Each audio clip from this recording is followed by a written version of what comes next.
Жаңа жыр жаздым тағы да, жасырмай жүрек сөздерін, сыйлайды шуақ маңыма ботадай сенің көздерің.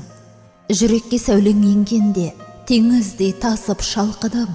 Сарала көзің келгенде, сағыншы мені, алтыным. Өзгеріп салды өмірім, арайлап атып жаңатан. Елжіреп кетер көңілім, түріңнен сенің, балапан. Жыл келер, әлем өзгерді, қол бұлғап сені шақырдым. Мен айтқан ыстық сөздерді, жүрекпен ұқшы, ақылдым. Жұлдызға қарап, айға да, күрсінбе қалқам, күрсінбе, құлақты тошы, жай ғана, кеудемнен шыққан дүрсілге. Тік ұстап жүрем ең сені, арманым сенсің көздеген, басқаны қайдам, мен сені ерекше сүйем өзгеден. Сұлулық, нағыз ақынсың, сұңқардай барам түліпшін, аяулы махаббатымсың, мендегі сыршыл жүрексің.